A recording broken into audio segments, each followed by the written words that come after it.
Bismillahirrahmanirrahim. Assalamu alaikum, my dear students.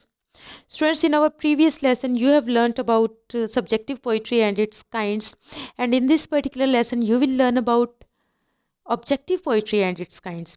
तो student, सबसे पहले मैं आपको ऑब्जेक्टिव पोइट्री के बारे में बताऊंगी। स्टूडेंट्स, ऑब्जेक्टिव पोइट्री क्या होती है? ऑब्जेक्टिव पोइट्री पोइट के कीन ऑब्जर्वेशन और एक्सपीरियंसेस पे बेस करती है। पोइट क्या करता है? पोइट एक डिटैच्ड ऑब्जर्वर की तरह चीज़ों को देखता है, उन्हें ऑब्जर्व करता है और फिर उन्हें डिस्क्राइब करता है, उन इवेंट्स को, उन चीज़ों को डिस्क्राइब करता है। लेकिन स्टूडेंट्स, वो इस डिस्क्रिप्शन में अपने पर्सनल इमोशंस को एंटर नहीं होने देता। ये पोइट्री इम्पर्सनल पोइट्री होती है। इसमें पोइट के पर्सनल इमोशंस, थॉट्स जो हैं वो इन्वॉल्व नहीं होते हैं। तो स्टूडेंट्स, ऑब्जेक्टिव पोइट्री की जो फर्दर काइंड्स हैं, जो दो इम्पोर्टेंट काइंड्स हैं, उनमें बैलेड है और एपिक है। सबसे पहले हम बैलेड के बारे में बात करेंगे। स्टूडेंट्स, बैलेड जो है ये ओल्डेस्ट फॉर्म है इंग्लिश पोइट्री की। ये एक ओरल ट्रेडिशन के तौर पे डेवलप हुई है। स्टूडेंट्स, बैलेड थोड़ी डिफरेंट फॉर्म है क्योंकि ये फोक लिटरेचर में डेवलप हुआ and it was mean to sung. Ballads ballads were sung by villagers. Students, ये विलेजर्स जो थे, ये जगह जगह घूमते थे और बैलेड्स गाते थे और अपनी अर्निंग करते थे। और स्टूडेंट्स, ये जो एज यू नो कि फोक सॉन्ग्स तो हर कल्चर में गाए जाते हैं और इंग्लिश में इन्हीं फोक सॉन्ग्स को बैलेड्स कहते हैं। स्टूडेंट्स, बैलेड एक्चुअली एक शॉर्ट स्टोरी होती है वर्स की फॉर्म में। अगर हम इस वर्ड की एटिमोलॉजी को देखें तो स्टूडेंट्स, बैलेड का वर्ड लैटिन वर्ड बेलेयर से निकला है, जिसका मतलब होता है डांसिंग सॉन्ग। तो इसका मतलब है कि ये सॉन्ग जो है वो इनके साथ डांस भी परफॉर्म किया जाता था। और स्टूडेंट्स, बैलेड जो होती है actually is a short narrative poem. इसमें एक स्टोरी बयान की जाती है लेकिन थोड़ी शॉर्ट होती है एज़ कम्पेयर टू एपिक। तो स्टूडेंट्स, इसके हम लोग अब इम्पोर्टेंट फीचर्स को जान लेते हैं। सबसे पहली बात तो ये है कि स्टूडेंट्स, ये एक शॉर्ट स्टोरी होती है पोएम की सूरत में। It's a short story in verse form, यानी कि बैलेड में एक स्टोरी होती है लेकिन शायरी की ज़ुबान में, और ये स्टूडेंट्स गाई जाती है। ठीक है। और ये शॉर्ट होती है क्योंकि डेफिनेटली गाया जो है वो लॉन्ग पोएम को नहीं जाता है। तो स्टूडेंट्स, पोइट को कुछ स्टैंजास में स्टोरी को कंप्लीट करना होता है क्योंकि उसके पास ज़्यादा स्कोप नहीं होता, क्योंकि ये शॉर्ट पोएम होती है। और स्टूडेंट्स, दूसरी बात ये कि इसका जो है थीम जो है वो यूनिवर्सल यूनिवर्सल अपील रखता है।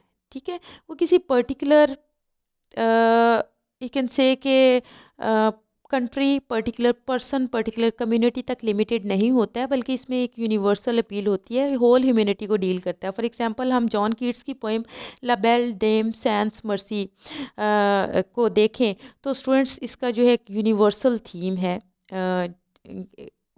मतलब ये एक औरत की डबल क्रॉसिंग को जो है वो इसका थीम डील करता है, जो कि यूनिवर्सल थीम है। ठीक है स्टूडेंट्स।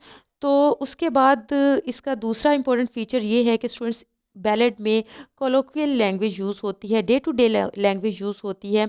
किसी किस्म की बम्बास्टिक या फ्लावरी ऑर्नामेंटेड लैंग्वेज यूज़ नहीं होती है। ठीक है।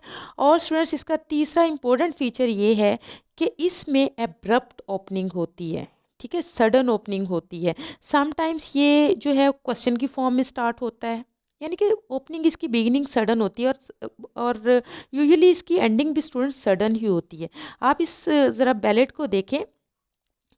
ओ where have you been my long lost love, this long 7 years and mere. Oh, I am come again to seek your love and the vows you did swear. आप देखें कि इसमें बिल्कुल पता नहीं चलता कि पोइट किसको एड्रेस कर रहा है, किससे मुखातिब है। क्वेश्चन की फॉर्म में स्टार्ट हो रहा है, एकदम से पोइट एब्रप्ट ओपनिंग कर रहा है। तो ये एक इसका इम्पोर्टेंट फीचर बैलेट का ये है कि इसमें सडन ओपनिंग होती है। और उसके बाद स्टूडेंट्स, बैलेट में जो स्टोरी होती है वो यूजुअली डायलॉग्स की फॉर्म में होती है। डायलॉग्स की फॉर्म में स्टोरी जो है डेवलप होती है। अगर हम लोग जॉन कीट्स की पोएम, जिसकी बैलेट जिसकी हम पहले एग्जांपल दे चुके हैं, ला बेल डेम सैंस मर्सी, उसकी बात करें तो उसमें भी स्टूडेंट स्टोरी जो है वो डायलॉग्स में डेवलप हो रही है। ठीक है। डायलॉग्स हम लोग देखते हैं स्पीकर और नाइट के बीच में। और फिर स्टूडेंट्स, जो इसका बहुत ही इंपॉर्टेंट फीचर है बैलेट का, वही है कि इसमें रिफ्रेन यूज़ होता है। रिफ्रेन क्या होता है स्टूडेंट्स? रेपिटिशन होती है। एक्चुअली कोई लाइन, कोई स्पेशल लाइन या कुछ वर्ड्स जो हैं वो रिपीट किए जाते हैं, इसको रिफ्रेन कहते हैं। ठीक है।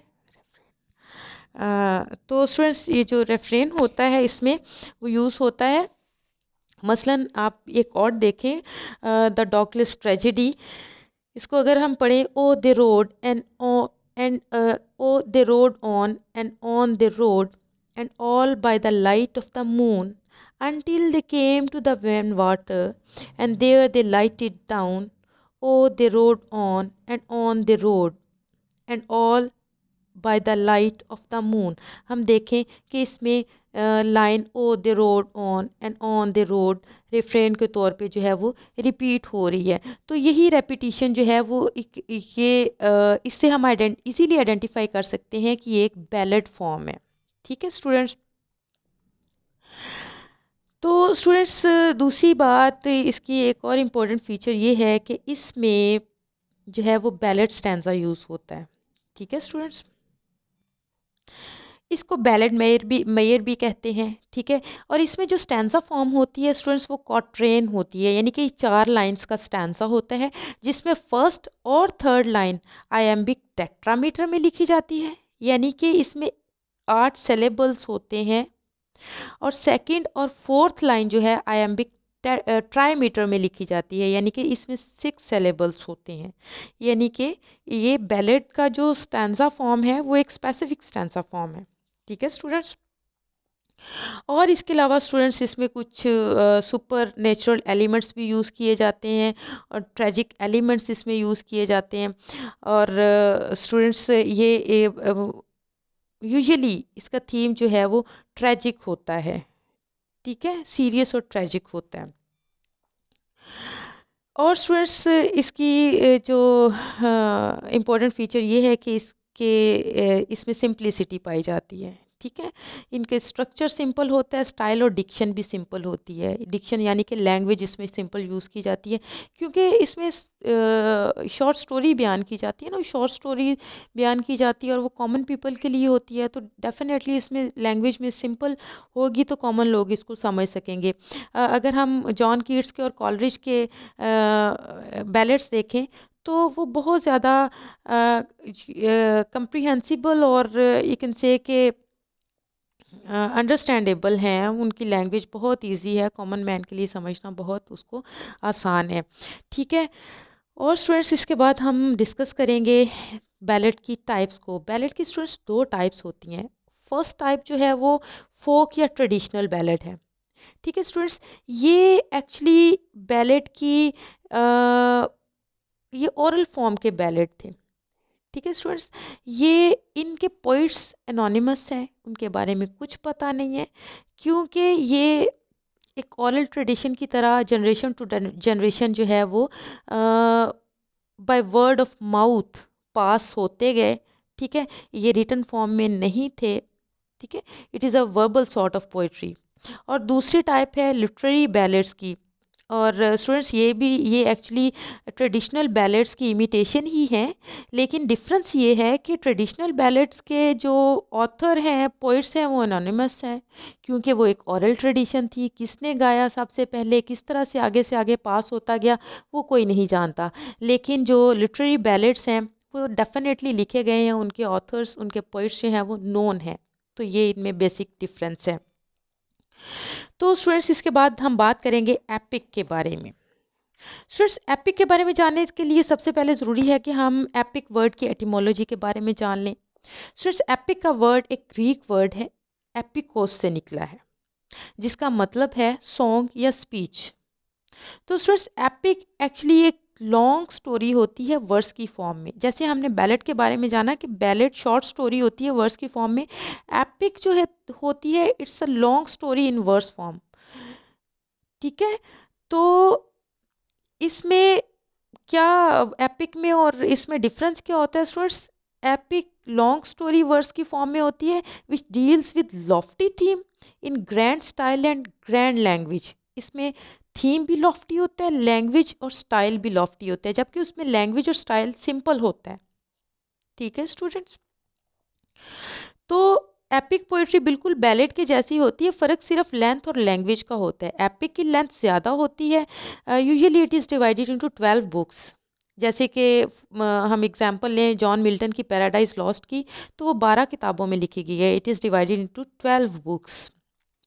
और स्टूडेंट्स हम लोग अगर इसकी डेफिनेशन देखें तो वेबस्टर की डिक्शनरी के according epic is a long narrative poem in a dignified style about the deeds of traditional और हिस्टोरिकल हीरो और heroes, typically a poem like Iliad or the Odyssey with certain formal characteristics।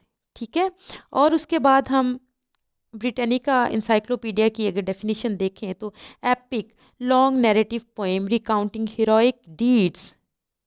Literary usage, the term encompasses both oral and written compositions. The prime example of the oral epic are Homer's Iliad and Odyssey। तो students दोनों की definition से हमें एक ही बात पता चलती है कि ये लॉन्ग नैरेटिव पोइम होती है और इसमें किसी स्पेशल हीरो के हीरोइक डीड्स को डिस्कस किया जाता है लॉफ्टी लैंग्वेज में, लॉफ्टी स्टाइल में। तो स्टूडेंट्स अब हम एपिक के इम्पोर्टेंट कैरेक्टरिस्टिक्स को डिस्कस कर लेंगे। स्टूडेंट्स सबसे पहला इसका जो सबसे फॉरमोस्ट कैरेक्टरिस्टिक है वो ये इसका बल्कि साइज़ है। ठीक है, बल्कि साइज़ यानी कि सबसे बड़ी इसकी खसूसियत ये है कि इसका साइज़ लॉन्ग होता है, इसकी लेंथ ज़्यादा होती है। ये एक लॉन्ग स्टोरी होती है और मल्टीपल बुक्स पर कंसिस्ट करती है। मसलन होमर की एपिक्स में 4 बुक्स हैं और मिल्टन की पैराडाइज लॉस्ट जो है वो 12 बुक्स में है। ठीक है, उसके बाद जो है वो दूसरा इसका इम्पोर्टेंट फीचर ये है स्टूडेंट्स के invocation of muse. Students muses actually Greek mythology में गॉडेस ऑफ आर्ट को कहते हैं, यानी कि फन की देवी को। तो एपिक स्टार्ट करने से पहले पोइट प्रे करता है म्यूजिस से इंस्पिरेशन के लिए, नॉलेज के लिए और स्किल के लिए, ताकि वो पोएम को अच्छी तरह से अंजाम तक पहुंचा सके। तो इन्वोकेशन टू म्यूज़ एक इम्पोर्टेंट फीचर है एपिक का। ठीक है स्टूडेंट्स, और उसके बाद इसका एक एसेंशियल फीचर ये है कि इसमें किसी भी ट्रेडिशनल या हिस्टोरिकल हीरो की अचीवमेंट्स को बयान किया जाता है। ठीक है स्टूडेंट्स, उसकी उस पर्टिकुलर हीरो की बहादुरी के वाक़यात को बयान किया जाता है जो और ये हीरो जो है स्टूडेंट्स यूजुअली बड़ी इनक्रेडिबल मेंटल और फिज़िकल पावर्स रखता है। ठीक है, और उसके बाद स्टूडेंट्स एपिक का इंपॉर्टेंट फीचर ये है कि इसमें हाइपरबोले यूज़ होता है, यानी कि एक्सेजरेशन यूज़ की जाती है। वाक़यात को एक्सेजरेट करके बढ़ा चढ़ा कर बयान किया जाता है। स्टूडेंट्स इसका 5वां इंपॉर्टेंट फीचर ये है कि इसमें सुपर नेचुरल एलिमेंट्स यूज़ किए जाते हैं, जो कि हमने बैलेड में भी पढ़ा है। ठीक है, सुपर नेचुरल एलिमेंट्स यूज़ करने का क्या पर्पस होता है स्टूडेंट्स? ये इंसिडेंट्स के इफ़ेक्ट्स को बढ़ाते हैं। ठीक है, एक मैजिकल और वंडरफुल एटमॉस्फेयर क्रिएट करते हैं। फॉर एग्जांपल अगर हम मिल्टन की पैराडाइज लॉस्ट देखें, होमर की इलियड, बेवुल्फ, स्पेंसर की फेरी क्वीन, इन सब को देखें तो इनमें सुपर नेचुरल एलिमेंट्स पाए जाते हैं। ठीक है, कुछ एंजल्स, कुछ डेमंस, कुछ फेरीज, ये इस तरह के गॉड्स वगैरह जो है ना, इस तरह के एलिमेंट्स एपिक में हमें नज़र आते हैं। और स्टूडेंट्स फिर जो है इसका 6 इम्पोर्टेंट फीचर ये है कि मोरालिटी एक इम्पोर्टेंट फीचर है एपिक का। एपिक अपने अंदर एक मॉरल लेसन रखती है। ठीक है, रीडर के लिए एक मॉरल लेसन हर एपिक में मौजूद होता है। मिसाल के तौर पे अगर हम पैराडाइज लॉस्ट को पढ़ें तो स्टूडेंट्स पैराडाइज लॉस्ट का जो है वो उसमें हमें मॉरल लेसन मिलते हैं। The poet wants to justify the ways of God to man through the story of Adam. ठीक है, तो मॉरलिटी एक इम्पोर्टेंट फीचर है एपिक का। और फिर स्टूडेंट्स इसके बाद ये कि एपिक का जो थीम होता है वो बस सब्लाइम होता है, एलिगेंट होता है और इसमें यूनिवर्सल सिग्निफिकेंस पाई जाती है। लॉफ्टी थीम होता है और ये थीम स्टूडेंट्स यूनिवर्सल होता है, यानी कि किसी पर्टिकुलर पर्सन, नेशन या स्टेट तक महदूद नहीं होता, ये तमाम ह्यूमैनिटी के साथ डील करता है। ठीक है। फॉर एग्जांपल, जैसे हम लोगों ने पहले जॉन मिल्टन की पैराडाइज लॉस्ट की एग्जांपल ली, तो इसका यूनिवर्सल थीम है स्टूडेंट्स, एक इंसान की फर्स्ट डिसोबीडियंस, उसके बारे में पैराडाइज लॉस्ट में मिल्टन ने बयान किया है। तो स्टूडेंट्स एक यूनिवर्सल थीम के साथ एपिक डील करती है। और फिर स्टूडेंट्स इसके बाद हम देखते हैं कि एपिक की डिक्शन यानी कि लैंग्वेज सिंपल नहीं होती, ऑर्नामेंटेड होती है, बम्बास्टिक होती है, एलिगेंट होती है। कोलोकियल लैंग्वेज जो है वो यूज़ नहीं करता poet, day to day language use नहीं होती, बहुत सब्लाइम वर्ड्स में स्टोरी को बयान किया जाता है। और यही स्टूडेंट्स लैंग्वेज का डिफरेंस है बैलेड में और एपिक में। बैलेड में day to day language use की जाती है, सिंपल लैंग्वेज यूज़ की जाती है, उसमें किसी किस्म की फ्लावरी या ऑर्नामेंटेड लैंग्वेज यूज़ नहीं की जाती है। लेकिन इसमें जो है एपिक में ग्रैंड लैंग्वेज यूज़ की जाती है। और फिर स्टूडेंट्स एपिक में एपिक सेमिली यूज़ होती है, इसको होमरिक सेमिली भी कहते हैं। हम एपिक सेमिली एक्चुअली स्टूडेंट्स दो ऑब्जेक्ट्स का फार फेच्ड कंपैरिजन होता है, और इस फार फेच्ड कंपैरिजन के ज़रिए किसी ट्रेडिशनल हीरो या हिस्टोरिकल हीरो की ब्रेवरी के वाक़यात बयान किए जाते हैं, उसकी ब्रेवरी को एक्सप्रेस किया जाता है। So students this was all about epic and ballad. तो स्टूडेंट्स आई होप कि आपको समझ आ गई होगी इन दोनों के फीचर्स से, इनका डिफरेंस भी।